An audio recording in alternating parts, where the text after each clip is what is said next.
O engenheiro Sianga Abílio é o secretário de Estado do Ambiente, esteve a representar Angola na conferência onde depois ouviram-se grandes aplausos. Está connosco no telejornal. Boa noite. Engenheiro, obrigado por estar aqui. Boa noite.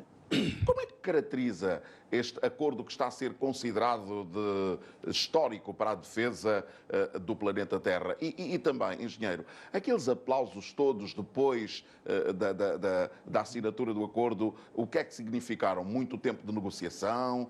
Muito tempo de negociação. Só para ter uma ideia, essa negociação quase demorou toda a noite e conseguiu-se acordo, eram 7 da manhã, já do sábado, porque os trabalhos estavam previstos terminar na sexta-feira, foram até sábado de manhã.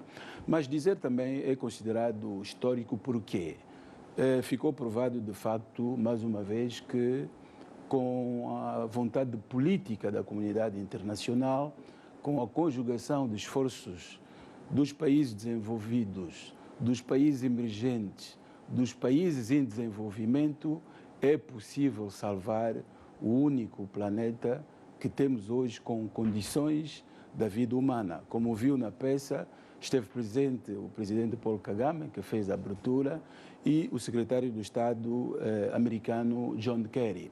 Agora, é preciso dizer que um dos pontos importantes do Acordo de Paris orienta a comunidade internacional no sentido de se comprometer para limitar ao mais baixo possível, portanto, abaixo de 2 graus Celsius da temperatura.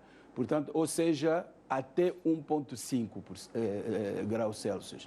Portanto, com este acordo de eliminação dos HFCs, que são os hidrofluorocarbonos, que são uma substância amiga da camada do ozono, portanto não empobrece a camada do ozono, mas que tem uma alta capacidade, digamos assim, de acelerar o aquecimento global. Só para dar um exemplo, em termos de comparação, é 10.000 vezes mais do que o conhecido CO2 ou o dióxido de carbono. Portanto, é um acordo que se pode considerar histórico. Com este acordo, então, podemos já ver qualquer coisa como luz no fundo do túnel, a caminho, de facto, a esta decisão de poder manter a temperatura a 1,5 grau. Engenheiro, quando hoje se fala no aquecimento global, olha-se geralmente para os chamados países industrializados. Portanto, este braço de ferro que existiu até a assinatura deste acordo, dividia efetivamente os países mais industrializados, que são na realidade os que mais poluem o ambiente? Dividiu porque uma das coisas, de facto, que levou esta negociação, que teve pela primeira vez esta proposta, foi apresentada no COP21 em Porto Galil, portanto no Egito. Nós estivemos presentes. É um país pequeno que apresentou a proposta de eliminação dos HFCs, que é a Micronésia. Micronésia é um país que se situa no Pacífico Sul, a leste das Filipinas e ao norte de Papua Nova Guiné.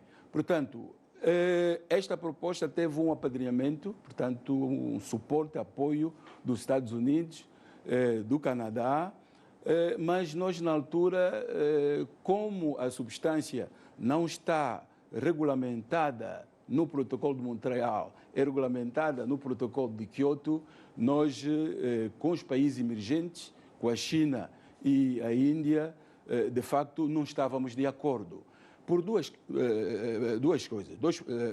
situações. A primeira tem a ver, de facto, porque esta substância não empobrece a camada de ozono. O segundo aspecto tem a ver pelo facto das economias desses países emergentes terem criado já capacidade tecnológica, industrial, de produção desta substância. E qualquer conversão, adaptação, significa, de facto, novos recursos financeiros que vão ser, portanto, investidos na reconversão, com outros problemas de ordem sociais, de trabalhadores, postos de trabalho que serão reduzidos. Por isso que tem havido, de facto, um grande impasse, mas felizmente esse impasse foi ultrapassado e chegou-se ao acordo. Engenheiro, quando olhamos para o mapa mundial, onde é que se situa Angola nessa questão da emissão de gases com efeito de estufa? Bom, Angola, vamos dizer, é uma gota no oceano. Nós não somos um país, digamos assim, com grandes indústrias de poluição, mas o planeta é para todos nós. Então tem que haver uma convergência de esforços para que sejam os países desenvolvidos como os países em desenvolvimento conjugar esforços para poder proteger o planeta. Portanto, não existe um grande risco em termos de gases poluentes do nosso país, precisamente porque não somos ainda um país industrializado. Mas nós caminhamos para aí. Como é que nós estamos a preparar-nos precisamente para evitar esta poluição do ambiente? Bom, neste momento temos estado a conduzir um grande trabalho de sensibilização, no sentido de evitar, portanto, de limitar esse tipo de emissões.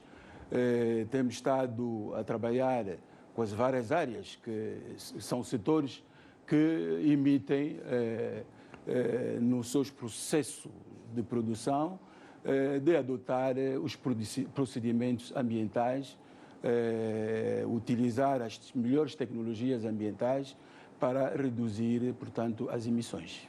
Engenheiro Sianga Abílio, muito obrigado, parabéns por este acordo e até uma próxima oportunidade. Obrigado a nós. No Zaire.